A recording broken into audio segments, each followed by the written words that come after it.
Bom dia, gente. Bom, hoje nós vamos trabalhar um pouco com a aula 12, que é sobre dimensão de um espaço vetorial, tá certo? Para começar a trabalhar um pouco com essa aula, vamos trabalhar um pouco os teoremas que aparecem é, relacionados à dimensão de espaço vetorial. Bom, vamos falar um pouco sobre o teorema 3, 4 e 5 do livro de vocês. Esses teoremas, o que eles querem dizer? Bom, o teorema 3 ele diz o seguinte: se V, né, sendo V um espaço vetorial e B um conjunto de vetores, né, se esse espaço vetorial tem uma base, então todo subconjunto com margem de vetores é linearmente dependente. O que isso significa? Da feita que a gente encontra uma base, né, para um espaço vetorial, se a gente encontrar uma outra base que tenha mais elementos do que aquela que a gente achou, então significa que aquela base lá, ela vai ser linearmente dependente. Por quê? Porque vai ter algum elemento, né, algum vetor que vai ser combinação linear dos demais. Então, na feita que a gente encontrar a base desse espaço vetorial, as outras bases que aparecem, ela tem que ter no máximo estes N vetores. Se ela tiver mais do que essa quantidade que a gente achou, então ela vai ser linearmente dependente, tá? Mas vamos entender isso daqui a pouco melhor com um exemplo que eu vou trabalhar para vocês. Bom, o teorema 4 ele diz o seguinte: se V tem uma base com N vetores, então toda base de V também tem N vetores. É isso, quando ele diz que se eu encontro uma outra base que tem mais de N vetores, né, que foi a base que a gente encontrou para esse espaço vetorial, então esse teorema 13 ele justamente vem ser confirmado com o teorema 4 que diz o quê? Se a gente encontra se V tem uma base com N vetores, todas as outras bases que a gente encontrar para ele, ela tem também que ter N vetores. E aí, ó, o teorema 5 vem explicar bem melhor o que significa dizer que quando uma outra base apresenta mais de N vetores, então ela vai ser linearmente dependente. Como a gente identifica isso? Olha só. O teorema 5 diz assim: seja S um conjunto de V e seja H o conjunto gerado por S. Aí vejam só, se um dos vetores de S é combinação linear dos outros vetores, então a gente descarta esse vetor que é combinação linear dos demais, e esse S menos esse vetor ainda vai gerar o H, né? Que é justamente o que significa isso aqui. Quando a gente diz que esses vetores que aparecem a mais são linearmente independentes, significa justamente que eles vão ser combinação linear dos outros vetores, tá bom? E se H é diferente de zero, então algum subconjunto de S gera H.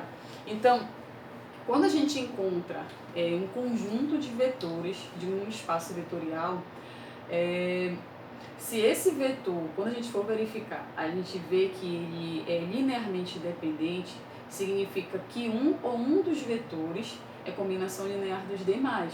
Então a gente exclui esses vetores que são combinação linear dos demais, e os que vão sobrar, né, que não são combinação linear dos demais, eles é que vão formar a base. E aí, encontrando a base, todas as outras bases que a gente encontrar, ela tem que ter o mesmo número de vetores. Então vamos a um exemplo para vocês entenderem bem o que significam esses teoremas, tá certo? A aplicação deles, na verdade. Bom, o primeiro exemplo que a gente vai trabalhar, a gente não vai resolver, eu só vou fazer comentários, tá certo? Esse exemplo aqui, ele é o exercício 4, tá? Da aula 11. Então, o que ele diz aqui? Nesse exercício, ele diz assim: sejam V1, V2 e V3, né, esses vetores, e H gerado por V1, V2 e V3. Ele pede assim: mostre que esse conjunto formado por V1, V2 e V3 é LD, mas, em compensação, V1, V2 é LD. Opa, desculpa. LI, né? LI. É isso que fala o exercício. Então, qual é a aplicação desse exercício para esses teoremas que a gente acabou de ver? O que a gente identifica com o teorema 5? Né? O teorema 5 ele diz o seguinte: se um dos vetores de S é combinação linear dos outros vetores, então, retirando esse vetor, este conjunto que resta ainda gera o H. Então, é justamente o que significa este exercício 4 da aula 11. Bom, ele diz que esse conjunto S ele é formado por V1, V2 e V3 e ele gera o H. Só que quando a gente identifica, quando a gente vai verificar se esse conjunto ele vai ser base, né? Porque vai verificar se eles são linearmente independentes, a questão já diz que eles são linearmente dependentes, né? Então significa que existe um ou mais de um elementos em que são combinação linear dos outros, que é justamente o que está dizendo bem aqui, né? Mas se a gente retirar esse vetor que está sendo combinação linear dos demais, os outros vetores que não serão combinação, eles serão linearmente independentes, ainda geram este conjunto H, que é justamente o que fala aqui. Então, neste exemplo aqui, no exercício 4, a gente tem que ele já afirma que esses vetores são linearmente dependentes, ou seja, não vão ser uma base, apesar de vão gerar o H, né, mas não são base para esse subespaço, para esse conjunto H. Mas, em compensação, então, como ele diz que V1 e V2 é linearmente dependente, então significa que esse aqui, ó, ele é combinação, esse V3 ele vai ser combinação linear dos demais, então a gente retira ele, certo? E este bem aqui, esse conjunto gerado por V1 e V2, ainda gera o H. E aí, verificando que ele é linearmente independente, vai ser a base. Então, a base desse subespaço H, que no caso é V1 e V2. E aí, como esse assunto é sobre dimensão de um espaço vetorial, o que a gente pode dizer sobre a dimensão? Bom, para encontrar a dimensão de um subespaço, a gente primeiro tem que verificar quem é a base, quantos vetores tem essa base. Neste caso aqui deste exemplo, a base ela é formada por V1 e V2, ela tem dois vetores. Então, se a gente se pergunta assim, qual é a dimensão dessa base que gera H, ela é de dimensão 2, porque ela tem dois vetores apenas dentro da base que gera H, tá certo? Bom, só para comentário do exercício 4, agora nós vamos fazer um outro exemplo, tá? Vamos lá trabalhar com o seguinte exemplo. Bom, esse exemplo aqui é o exemplo 8 do livro de vocês, da aula 12, tá certo? E ele pede assim, determine uma base para o subespaço, tá certo? Então, vejam que, diferente deste exercício que eu acabei de comentar com vocês, ele não dá quem é o vetor. Então, a primeira coisa que a gente vai encontrar são os vetores que geram esse subespaço, tá certo? Então, vamos lá fazer isto agora. Bom, neste exemplo, então, a primeira coisa que vamos encontrar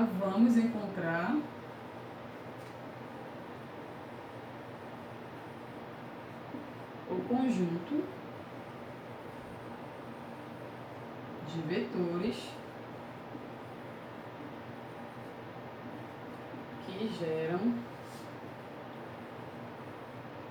né, o conjunto de vetores que gera H.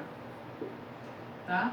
Então, a primeira coisa que a gente tem que saber é de que forma se comporta um elemento que pertence a H. Bom, então vamos lá verificar isto primeiro, tá certo?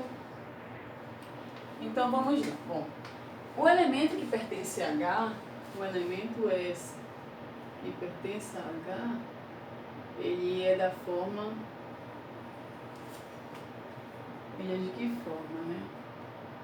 Bom, o S... ele vai ser da forma S vai ser igual a A mais B menos C, certo? 2A mais D, B menos C menos D e 5D.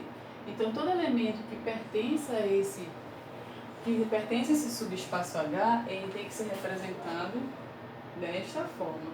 E agora, então, o que nós vamos fazer? Nós vamos colocar em evidência só quem tem A, só quem tem B, e só quem tem C, e só quem tem D. É isso que nós vamos fazer agora para verificar quem são os vetores que estão por trás dessa estrutura desse espaço, desse subespaço, tá certo? Então, lá. Então, esse S, ele vai ser igual aqui. Colocando o A em evidência, como é que fica, né? Bom, ele vai ser igual. Aqui tem um A, tá? Então, vou botar aqui, vai ser 1. Aqui tem quanto? Tem 2A, então vou colocar aqui o 2. Aqui não tem A, então vai ser 0. E aqui também não tem A na quarta linha, vai ficar 0. Tá? Mais o B. Quem é que tem B aqui? Bom, aqui tem 1B, então vai ficar 1 aqui. Neste aqui não tem B nessa segunda linha, então fica 0. Na terceira linha tem um B também. E na quarta linha tem nenhum B, tá bom? Mais C vezes. Vamos lá ver quem tem C. Aqui tem menos 1C, então vou representar aqui pelo menos 1, tá? Aqui não tem C na segunda linha, fica 0. Aqui também tem menos C, menos 1. E aqui não tem C, fica 0. Mais D vezes. Vamos lá olhar. Aqui na primeira linha não tem D, então fica 0. Na segunda linha tem um D, fica 1. Na terceira linha tem menos D, menos 1. E na quarta linha 5D, fica só o 5 aqui. Tá? Porque a gente está colocando, como a gente está colocando em evidência o A, o B, o C e o D, então só ficam os números que estão multiplicando cada um deles, tá certo? Bom, então assim a gente verifica então quem são os vetores que geram esse subespaço, né? Então logo, né, o subespaço que gera H vai ser igual, aí eu vou chamar de, vai ser igual a V1, V2, V3, V4, tá? Tal que... Aí eu digo quem são cada um deles. Ó. O V1, eu vou chamar esse primeiro aqui, vai ser o 1, 2, 0, 0. Tá? O V2 vai ser quem? Vai ser 1, 0, 1, 0. Tá? O V3 vai ser quem? Vai ser esse terceiro aí que eu vou chamar. Menos 1, 0, menos 1, 0. Tá bom? E o V4, ele vai ser aqui. O V4 vai ser esse último aqui, que é 0, 1, menos 1 e 5. Tá certo? Então, esse é o conjunto que gera H. Agora, a gente tem que verificar se esse conjunto, ele é linearmente independente, tá? Bom, então vamos lá verificar se H... esse conjunto gerado por H é linearmente independente. Bom, vamos verificar aí. Então vamos lá. Para verificar se ele é linearmente independente, o conjunto de vetor, a equação formada por esses vetores, ela vai ser igual a 0, né? E é linearmente independente se os coeficientes que acompanham esses vetores têm uma única solução, que é a trivial. Então vamos lá. Então C1 vezes V1 mais C2 vezes V2, mais C3 vezes V3, mais C4 vezes V4, isso tem que ser igual a 0. Mas aí agora, quem é esse 0, né? Como é representado este 0 neste caso aqui? Vejam que aqui, esses elementos são pertencentes à matriz que tem 4 linhas em uma única coluna.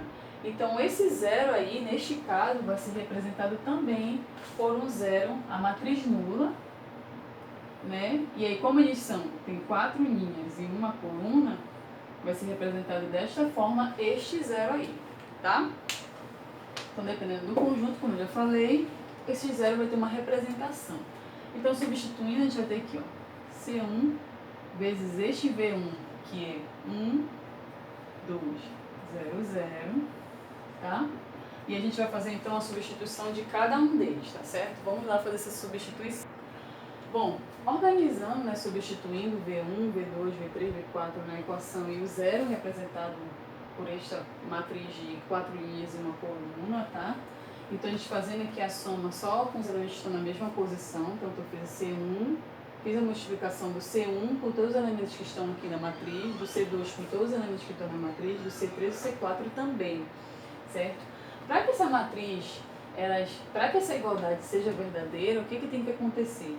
Os elementos que estão na primeira linha tem que ser igual ao elemento que está nesta primeira linha da matriz da igualdade.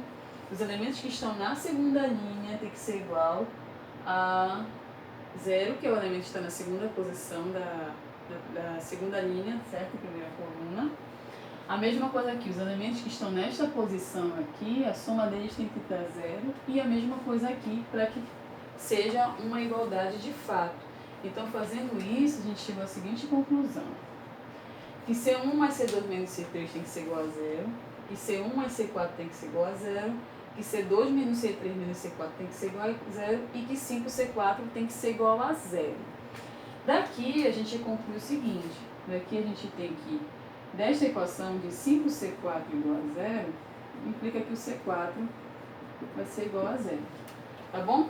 Deste C4 igual a zero, a gente tem aqui, ó, que C2 menos C3 menos esse C4 que é zero, tem que ser igual a zero. E aí a gente vê que o C2 tem que ser igual ao C3. Tá?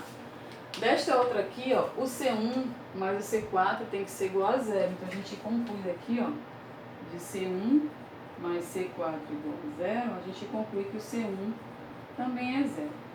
Então vejam que, olha só, a gente teve que o C1 e o C4, eles vão ser zero. Mas observe que a gente não teve só essa solução. Ó. A gente tem que o C2 ele é igual a C3. Então, assim como o C2 ele pode ser zero, né? Pode ser zero, pode ser qualquer valor, a gente não vai ter então a solução trivial. Né? A gente não consegue encontrar a solução trivial, a única solução como sendo 0, 0, 0. Ela é uma das soluções, ela não é a única. Então, como ela não é a única solução que essa equação vetorial admite, então significa o quê? Então significa que esse conjunto que gerou H é linearmente dependente. Se ele é linearmente dependente, pelo teorema 5, significa que tem algum ou mais de um vetores, né, que são combinação linear dos demais. E a gente tem que identificar quem é esse vetor para retirá-lo e assim verificar quem são, então, a base, né, desse gerador de H, tá? Então, veja só, neste caso, é simples a gente identificar porque, olha, se você observar este vetor bem aqui e este vetor bem aqui, vejam que este vetor que eu chamei de V2, ele é igual a menos uma vezes o vetor V3. Então, basta a gente retirar este vetor aqui, ó. Se a gente retirar ele, então, retirando este vetor, que é combinação linear dos demais, a gente tem, então, que os que vão sobrar, né, que V1, V2 e V4, eles vão ser, então, a base desse espaço que gerou H, tá certo? Então, vamos lá. Bom, então, é LD, e aí a gente vai identificar, então, a gente acabou identificando, neste caso, foi bem simples a gente identificar quem é o vetor que está sendo como combinação linear dele, né? Então, eu vou apagar bem aqui, tá certo? Para continuar a questão, tá? A gente tem aqui, concluímos então que ele é linearmente dependente, a gente verifica aqui como o V2 ele é igual a menos uma vez o V3, então V3 é combinação linear. Então, V2, certo? V2 é combinação linear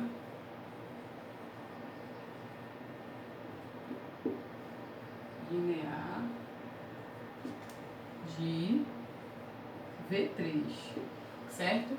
Então, a gente retira então este V3, tá bom? Ele, na verdade, que a gente vai retirar é o V2, porque ele que é combinação linear do V3, né? Na verdade, a gente pode tirar tanto um quanto o outro. Eu vou escolher retirar o V3, porque no livro também ele retira o V3, só para ficar igual, tá? Então, esse V3 a gente vai, vamos retirar logo, retirando V3, segue pelo teorema 5, certo?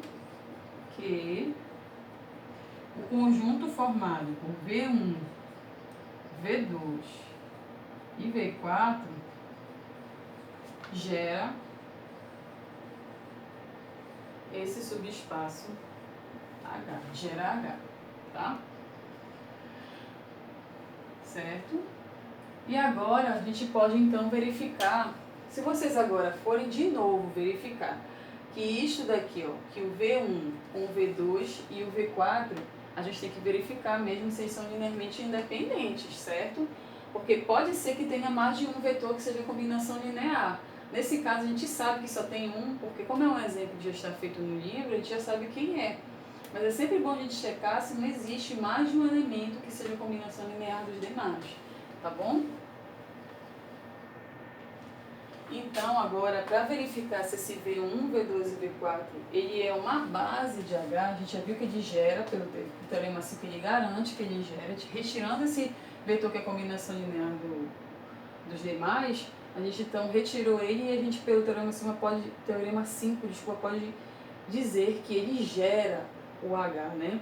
E aí a gente agora tem que verificar se V1, V2 e V4 é linearmente independente. Então a gente tem que fazer o quê? Vamos fazer aqui, ó, C1 vezes V1. Vamos mudar agora, vamos chamar de outra letra. Vamos chamar aqui, digamos, de X vezes V1 mais Y vezes V2, tá? Só para mudar um pouco, não ficar amarrado sempre que é C1, C2, C3, tá bom? Z vezes V4. Isso tem que ser igual a zero, e eu já expliquei que, no caso, o zero desta matriz, nesse caso, é representado por 0, 0, 0, 0, tá? Então, vai ficar aqui, ó. Substituindo, como é que a gente vai ficar, então? Tá? Vamos lá substituir. Bom, eu estou fazendo a substituição, mas vamos organizar agora. Fazendo aqui x vezes 1 vai ficar x, somando aqui, esse aqui vai ficar mais y, mais 0 vezes z, isso vai ser igual a 0, que é o elemento que está na primeira linha, primeira coluna. X vezes 2 vai dar 2x, y vezes 0 mais 0, z vezes 1 mais z igual a 0.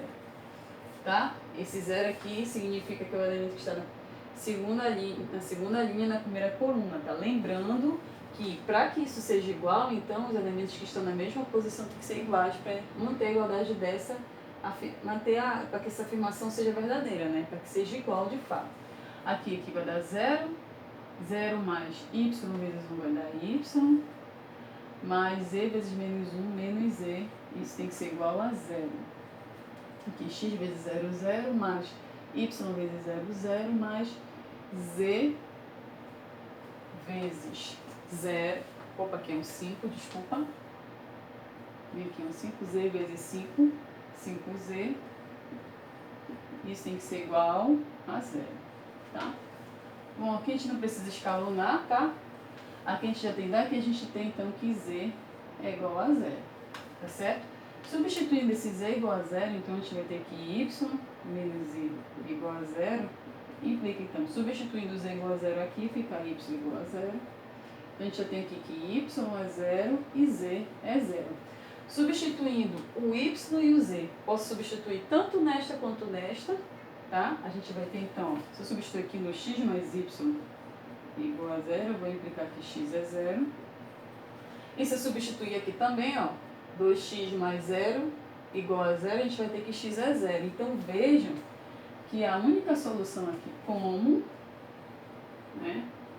A única solução, vou botar assim, como x é igual a y, que é igual a z, é igual a 0, certo?